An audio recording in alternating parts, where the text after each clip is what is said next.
here, where your right hand is behind, and your left hand is in front, and you're in clockwise. Now we can go either way.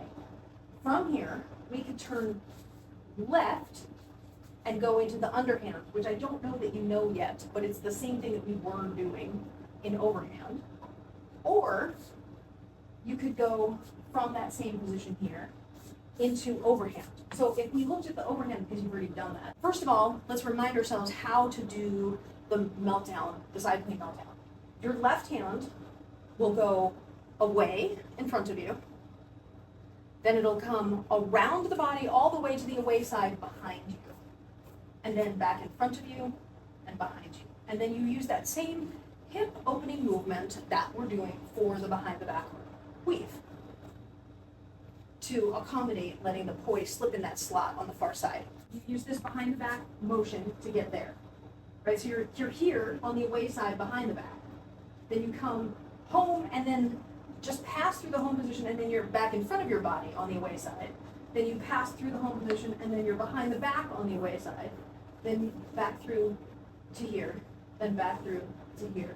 So you're basically living on the home side, and you're living on the away side, either in front of your body like this, or behind your body like this. So it's crossing in front, crossing behind, crossing in front, crossing behind, crossing in front, crossing behind, crossing in front, crossing behind. If you looked at it from this side, you'll notice when it's coming on my home side, I'm here, then I come through and I'm here. It doesn't actually stop here and do a full circle.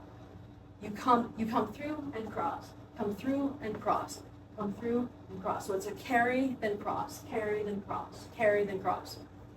The carry is when you bring it through its own side without doing the full rotation. The nice advantage of what you're doing here is this serves a double purpose of helping you practice your weave stuff because it's the same crossover behind your back. So the right hand does the same thing, right? You cross in front, and then you carry, and then you cross behind. So cross in front, carry it through, cross behind, carry it back to the home, carry it back through the home, behind, home, through the front, home, behind, home, to the front. And your right hand is probably going to feel easier than your left hand. To put it together, you can start like this in your split time. And then let's do the harder one first, which is crossing your left behind and your right in front. So this is one position. And then this is the other position. And then you just, all you do is just switch between them. All you do is. And that's the side plane overhand meltdown at the waist. Then the full transition, if you were here in your clockwise Hipreel, you turn, and what I did was when the right hand was behind, I turned to the right. As I turned to the right, I enter into it by crossing the right one behind. And then you're there, and then you'll be able to use that to do this.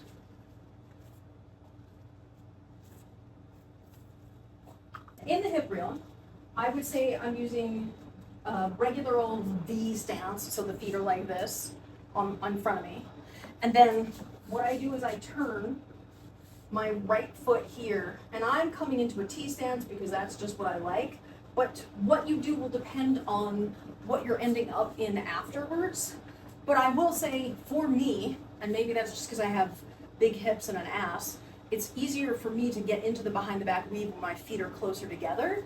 So my particular turn has my feet almost like lined up in front of each other as opposed to wide. And I feel very compacted in my footwork here. It doesn't feel very spread out.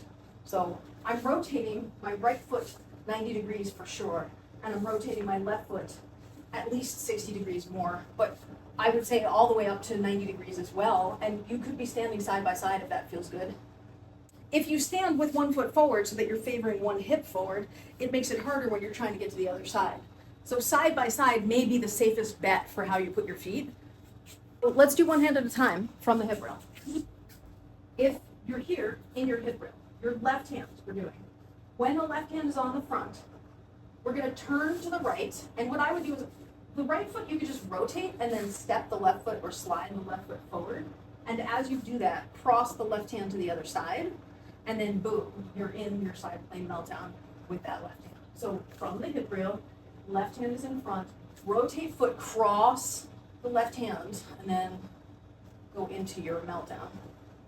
We'll do it again, turn back into the hip reel, front to back, and not this one, but this next time, coming through, turn, cross, step the other foot, and then go into the meltdown. And then we'll do it one more time. Turn back to the hip reel, front to back, not this next time, but this next time now, cross, turn, and do your meltdown. And now let's do the right hand. So you're front to back, and it's when the right hand is on the back, you're gonna turn the foot, and then, I think it's important when you turn to the right here, right? So from here, I turn my right foot, but I'm gonna step my left foot, and I think it's important when you turn here, the right foot you're gonna turn, I think it's important to step the left foot forward to get the right poi around the back of the butt more easily. Because if you don't, you're gonna be like this and trying to get your hand around your butt when your hip is this way is gonna be much harder because you're trying to get it behind the other side. You're here, and then when the right one's behind, so 3 and 2 and 1. Now this time, turn, step, cross behind, and in front. Then behind, then in front, and behind. And now turn back to your hip reel. Get ready, and 3, 2, 1. Turn, step, cross behind, in front, behind, in front, behind, in front, and come back to your hip reel.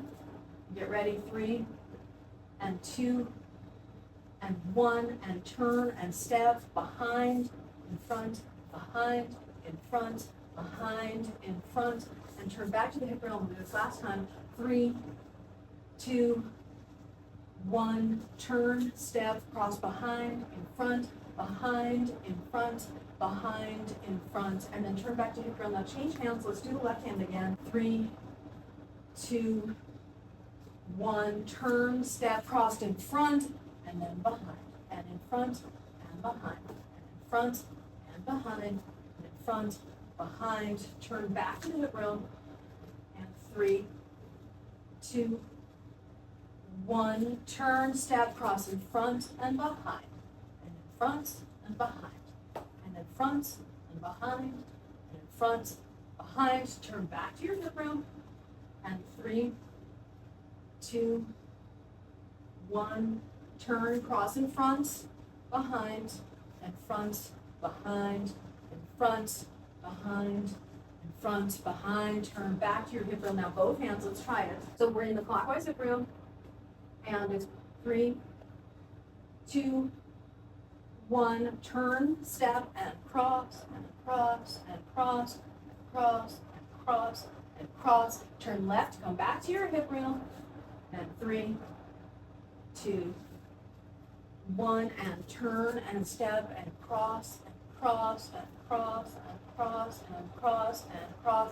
And we're going to turn back to the hip reel, and 3, 2, 1, turn, step, and cross and cross and cross and cross and cross and cross. And we're going to turn back to the hip reel, and 3 and 2 and 1, and turn and step and cross and cross and cross and cross and cross and cross. And one more time, back to the hip reel, last time, and 3, 2, 1, turn, step, and cross and cross and cross and cross and cross and cross.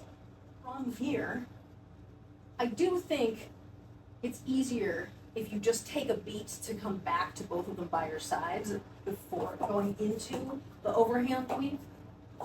But it still will provide a great transition from something that you know comfortably, like your hip reel. And then even no matter how many beats of this you do, you can come back and then get into your behind the back weave from there.